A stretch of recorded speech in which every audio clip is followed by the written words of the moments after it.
Hello guys, మీకు కనుక మా వీడియోస్ నచ్చినట్లయితే మా వీడియోస్ని లైక్ చేయండి, షేర్ చేయండి అండ్ మా ఛానల్ సబ్స్క్రైబ్ చేయండి. వన్ పీస్ ఎపిసోడ్ 40 స్టార్టింగ్లో మనం ఈ ఫిష్ మ్యాన్ చూస్తాం. ఈ ఫిష్ మ్యాన్ నీటిలోకి వచ్చేసిన తర్వాత అక్కడ కోకోయాషి విలేజ్లోని గెన్ను చూస్తాడు. ఇది చూసిన తర్వాత అనుకుంటున్నాడు వీడు ఇక్కడ ఏం చేస్తున్నాడు అని చెప్పేసి. అప్పుడే మన గెన్ను ఆ ఫిష్ మ్యాన్ చూసి భయపడుతుంటాడు. అప్పుడే ఆ ఫిష్ మ్యాన్ అటాక్ చేయడానికి గిన్నె సైడ్ చాలా ఫాస్ట్ గా వెళ్తూ అంటుంటాడు, ఈ రోజు నీ విలేజ్ ని నిన్ను చంపేస్తా అని చెప్పేసి. అప్పుడే మనం చూస్తాం అటాక్ చేయడానికి వెళ్తున్న ఆ ఫిష్ మ్యాన్ వెనకాల నుంచి వచ్చేసి మన సాంజీ ఆపేస్తాడు. ఇది చూసిన తర్వాత ఆ ఫిష్ మ్యాన్ కి చాలా కోపం వచ్చేస్తుంది. అందుకే తన జుట్టును తీసుకొని సాంజీని మొత్తం చుట్టేస్తాడు. దాని తర్వాత సాంజీని తన సైడ్ లాక్కుంటాడు. అదే సమయంలో మన గిన్ను అండ్ నొజుకో ఇద్దరు చాలా కష్టపడుతూ ఉంటారు లూఫీని లేపేదానికి. బట్ ఎంత ట్రై చేసినా లూఫీ మాత్రం లేకుండా ఉంటాడు. అదే సమయంలో మనం చూస్తాం ఫిష్ మ్యాన్ సాంజీని కుక్క అనుకుంటున్నట్టు కొడుతుంటాడు. అటు ఇటు ఎట్లా పడితే అట్లా. అలా కొట్టిన తర్వాత సాంజీకి ఒక ఫైనల్ అటాక్ ఇచ్చేసి చాలా దూరం ఎగిరిపోయి ఒక కొండకు తగిలేలా చేస్తాడు. అందువల్ల సాంజీ ఆ కొండను తగిలిన తర్వాత అక్కడ ఒక పెద్ద బ్లాస్ట్ అవుతుంది నీటిలో. కానీ అన్ని దెబ్బలు తిన్న తర్వాత కూడా మన సాంజీ రివర్స్ అటాక్ చేయడానికి రాడు, ఎందుకంటే తనకు గాలి అందట్లేదు కాబట్టి. సో గాలి పీల్చుకుందాం అని చెప్పేసి పైకి వెళ్తూ ఉంటాడు ఈత కొట్టుకుంటూ. బట్ అప్పుడే మనం చూస్తాం సాంజీని పైకి వెళ్ళనీకోకుండా ఉండేదానికి అక్కడ ఫిష్ మ్యాన్ వచ్చేసి సాంజీ దారికి అడ్డుపడతాడు. ఇది చూసిన తర్వాత సాంజీ పైకి వెళ్ళలేక కిందికి వెళ్ళలేక గాలి పీల్చుకోలేక చాలా కష్టపడుతుంటాడు. ఇది చూసిన తర్వాత ఆ ఫిష్ మ్యాన్ నవ్వుతూ అంటాడు, ఇందుకేరా మీ మనుషులు ఎప్పుడు మా కిందే ఉంటారు, ఎందుకంటే మేము గాల్లో అయినా గాలి పీల్చుకోగలం, నీటిలో అయినా గాలి పీల్చుకోగలం, బట్ మీరు అలా చేయలేరు. అండ్ ఇప్పుడు ఈ సిచ్యువేషన్ లో నిన్ను నువ్వే ప్రొటెక్ట్ చేసుకోలేకపోతున్నావు, మీరు నా మీద ప్రొటెక్ట్ ఏం చేస్తారా, అందుకే నా మాట విని చనిపో అని చెప్పేసి సాంజీ తలను పట్టుకుంటాడు. పట్టుకున్న తర్వాత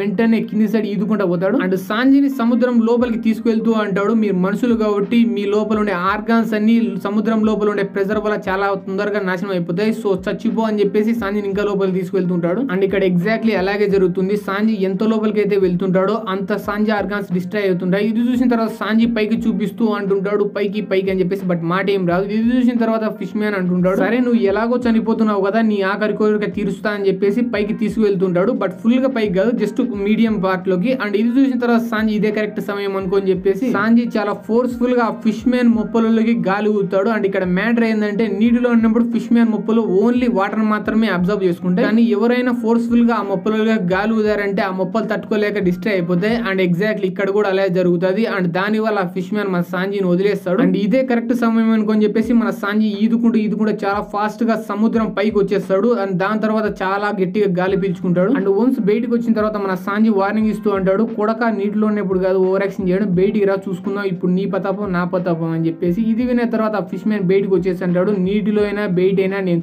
తోపునే. అండ్ మనం ముందు నీటిలో ఫైట్ చేసాం కాబట్టి నీకు కొంచెం ఎక్కువ దెబ్బలు పడ్డాయి, అండ్ ఇప్పుడు మనం బయట ఫైట్ చేస్తున్నాం కాబట్టి నీకు కొంచెం తక్కువ దెబ్బలు పడతాయి, అంతకు మించి ఏం తేడా ఉండదు అని అనబోతుండగా మన సాంజీ ఒక కాల్ తీసుకుంటాడు, తీసుకుని ఒకే ఒక ఏటేస్తాడు. అండ్ ఆ ఒక్క కిక్ ఎంత పవర్ఫుల్ గా అంటే ఆ ఒక్క కిక్ తోనే ఆ ఫిష్ మ్యాన్ కింద పడిపోయి కొద్దిసేపు సురో తప్పి పడిపోతాడు. ఇది చూసిన తర్వాత సాంజీ అంటాడు, లే కొడక, నువ్వు నీటిలో నన్ను ఎంత టార్చర్ పెట్టావో దానికంటే నేను ఎక్కువ టార్చర్ పెడతా అని చెప్పేసి కిక్కు మీద కిక్ ఇస్తానే ఉంటాడు ఆ ఫిష్ మ్యాన్ కి. అండ్ ఫైనల్లీ ఆ ఫిష్ మ్యాన్ కి చర్మగీతం పాడదాం అని చెప్పేసి సాంజీ ఒక పవర్ఫుల్ కిక్ ఇస్తాడు. ఆ పవర్ఫుల్ కిక్ వల్ల ఆ ఫిష్ మ్యాన్ చాలా దూరం పోయి కింద పడతాడు. బట్ దాని తర్వాత కూడా వాడు చనిపోడు. అండ్ వన్స్ లేచిన తర్వాత ఈ ఫిష్ మ్యాన్ చాలా కోపంతో సాంజీని అటాక్ చేయడానికి ఒక పవర్ఫుల్ టెక్నిక్ యూజ్ చేసి సాంజీని అటాక్ చేసేస్తాడు. బట్ సాంజీ ఆ అటాక్ ని ఈజీగా డాచ్ చేసి ఇంకో పవర్ఫుల్ కిక్ ఆ ఫిష్ మ్యాన్ కి ఇస్తాడు. అండ్ ఆ కిక్ చాలా పవర్ఫుల్ కావడంతో నార్మల్ గా కాకుండా ఈసారి ఫిష్ మ్యాన్ చాలా దూరం పోయి ఒక వాల్ కదులుకొని ఆ వాల్ పాల్గొట్టుకుని అక్కడే కింద పడిపోతాడు. అండ్ ఇదంతా చూసిన తర్వాత మన జోరో కూడా నవ్వుతూ అనుకుంటున్నాడు ఫైనలీ వన్ సైడ్ ఫైటింగ్ అయిపోయిందని. అప్పుడే మనం నీటిలో చూస్తాం, నీటిలో ఇంకా లూఫీని లేపేదానికి గెన్ చాలా ట్రై చేస్తుంటాడు అండ్ సిపిఆర్ చేస్తూనే ఉంటాడు. అప్పుడే మనం బయట సైడ్ చూస్తాం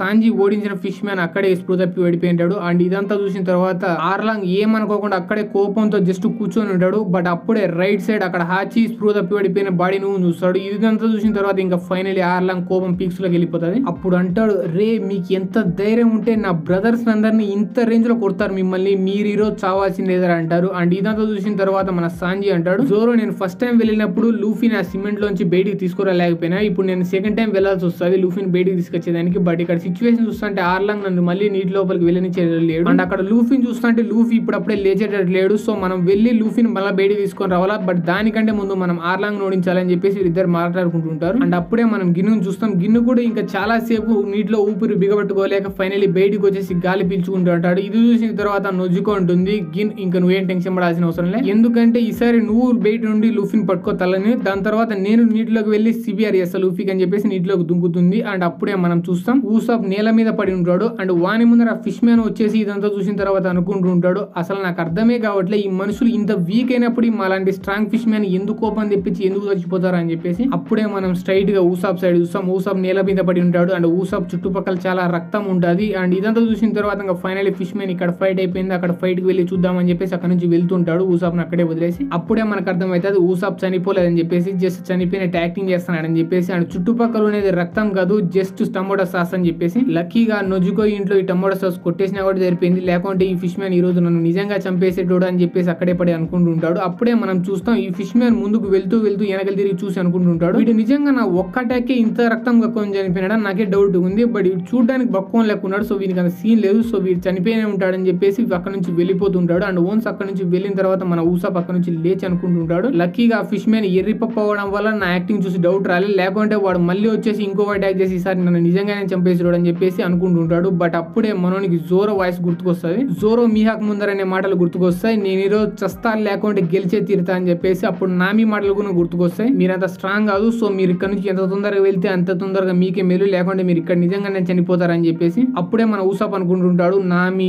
జోరో, సాంజీ అండ్ యాసోకు అండ్ జానీ వాళ్ళందరూ చాలా స్ట్రాంగ్ కాకపోయినా వాళ్ళు చాలా ధైర్యవంతులు. అండ్ అది కాకుండా ఇక్కడ కోకోయాసి విలేజ్ లో గ్రామస్తులు కూడా తన గ్రామాన్ని కాపాడుకోవడం కోసం చనిపోవడానికైనా సిద్ధపడి పరిగెత్తుతున్నారు ఆర్లాంగ్ తో ఫైట్ చేద్దామని చెప్పేసి. బట్ నేను మాత్రం ఇక్కడ ఒక పిరిగోన్ లాగా చనిపోయినట్టు యాక్టింగ్ చేసి బతకాలనుకుంటున్నా, ఇది ఒక బతికేనా, నేను ఇలా పిరిగోన్ లాగా రోజు చస్తూ బతికే కంటే ఒకేసారి చచ్చిపోవడం మేలు, నేను ఎలాగైనా చచ్చే తీరుతా లేకపోతే గెలిచి తీరుతా అని చెప్పేసి వెనకల నుంచి వెళ్తున్న ఫిష్ మ్యాన్ కి కేగేస్తాడు, రే ఫిష్ మ్యాన్ నేను ఇంకా చావలేదు అని. అండ్ ఈ వాయిస్ విన్న వెంటనే ఈ ఫిష్ మ్యాన్ వెనకాల తిరిగి చూసి అనుకుంటుంటాడు, రే పెద్ద ముక్కు కూడా నువ్వుగా చచ్చిపోలేదని చెప్పేసి. ఇది విన్న వెంటనే మన ఊసాప్ తన స్లింగ్ షాట్ ని తీసేసి ఈ ఫిష్ మ్యాన్ అటాక్ చేయడానికి గురి పెడతాడు ఫిష్ మ్యాన్ సైడ్ కి. ఇది చూసిన వెంటనే ఫిష్ మ్యాన్ అటాక్ చేయడానికి ఊసాప్ సైడ్ చాలా ఫాస్ట్ గా పరిగెత్తుతుంటాడు. అండ్ వచ్చిన వెంటనే డైరెక్ట్ ఆల్మోస్ట్ ఊసాప్ పంచ్ ఇవ్వబోతుంటాడు, అండ్ యాక్చువల్ ఇచ్చేస్తాడు కూడా. అండ్ ఆ పంచ్ ఎంత ఫాస్ట్ గా ఉంటుంది అంటే మనోడు స్లింగ్ షాట్ తీసి అటాక్ చేసి లోపల ఆ పంచ్ వచ్చేసి మన ఊసాప్ తాళడం వల్ల ఊసాప్ కింద పడిపోయింటాడు. దాని తర్వాత ఊసాప్ ని కాలుతో కొడుతూ ఆ ఫిష్ మ్యాన్ అంటాడు, రే నువ్వు చనిపోయినట్టు యాక్టింగ్ చేసేటోని చనిపోయినట్టు యాక్టింగ్ చేస్తే అక్కడే పడాలి కానీ మళ్ళీ ఎందుకు అరిసిన ఎవరికి చచ్చిపోవడానికి నిజంగా అని చెప్పేసి అటాక్ చేయబోతుంటాడు. ఇది చూసిన తర్వాత ఊసాప్ మళ్ళీ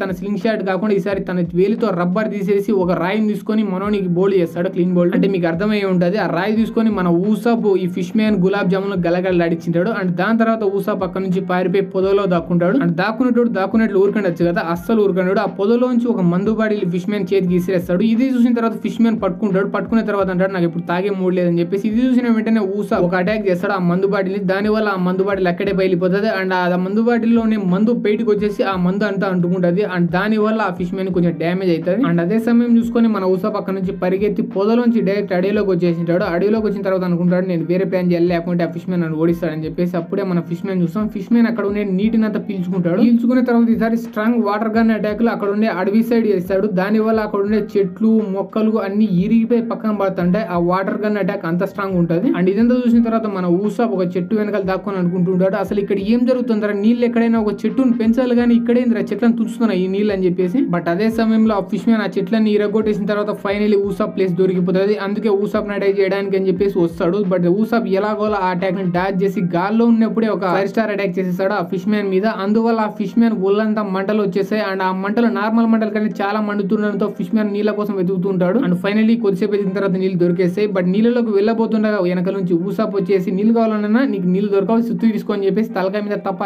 4 గేట్లు వేస్తాడు. అండ్ ఆ దెబ్బలు తిన్న తర్వాత ఆ ఫిష్ మ్యాన్ అదే నీటిలో పడిపోయినాడు. బట్ మొత్తం స్పృహ తప్పి ఏం పడిపోయినాడు, జస్ట్ చేతులు కదులుతుంటాయి. ఇది చూసిన తర్వాత ఊసాప్ అనుకుంటాడు నాకు తెలుసు ఈ ఫిష్ మ్యాన్ నార్మల్ మనుషులతో పోల్చి చాలా స్ట్రాంగ్, సో ఇలాంటి ఫిష్ మ్యాన్ కి 4-5 ఏళ్ళు సరిపోవు, కంపల్సరీ ఒక 20-30 ఏళ్ళు పడాల్సినదని చెప్పేసి మళ్ళీ సుత్తి పీక్కుంటాడు. మళ్ళీ తలకాయ మీద ఒక 20-30 ఏళ్ళు వేస్తాడు. దాని వల్ల అప్పుడు మనం చూస్తాం ఫిష్ మ్యాన్ పరిస్థితి ఎట్లా అయిపోయింది, ఈసారి స్పృహ తప్పి పడిపోయింది నిజంగానే. అండ్ వన్స్ ఆ ఫిష్ మ్యాన్ ఓడించిన తర్వాత మన ఊసాప్ కూడా అదే పొలంలో పడిపోయి అనుకుంటుంటాడు ఫైనల్లీ నేను నా ఎనిమిది నిజంగానే ఓడించా అని చెప్పేసి నవ్వుతూ ఉంటాడు. దాని తర్వాత అనుకుంటుంటాడు నేనైతే నా మీద కాపాడాలని చెప్పేసి నా ట్రై నేనైతే చేసా, బట్ ఈసారి లూఫీ, సాంజీ, జోరో ఇక మీ ముగ్గురు మీద మొత్తం డిపెండ్ అయ్యిందని చెప్పేసి అప్పుడే ఇక్కడ సీన్ షిఫ్ట్ అవుతుంది నొజుకో సైడ్. నొజుకో సముద్రంలోకి వచ్చేసి లూఫీకి చాలా కష్టపడి సిపిఆర్ ఇస్తూ ఉంటుంది. అప్పుడే మనం లూఫీ తలను చూస్తాం. లూఫీ తలను చూసి గెన్ అంటుంటాడు ఎంతసేపు పండుకుంటా మ్యాటర్ సీరియస్ ఉందని చెప్పేసి. అండ్ ఈ గెన్ అస్సలు అబద్ధం చెప్పట్లే, ఎందుకంటే ఆర్లాంగ్ వన్స్ తన సీట్ లోంచి లేచిన తర్వాత 1 ఏటుకి జోరోను 2 ఏటుకి సాంజీని కింద పడేసింటాడు. అండ్ అప్పుడు మనం చూస్తాం జోరో అండ్ సాంజీ ఇద్దరు స్పృహ తప్పి వెళ్ళిపోయింటారు. అండ్ అప్పుడు ఆర్లాంగ్ అంటుడా అసలు మీలాంటి వీక్లింగ్స్ తో నేను డైరెక్ట్ ఫైట్ చేసుకుని నా టైం బొక్క,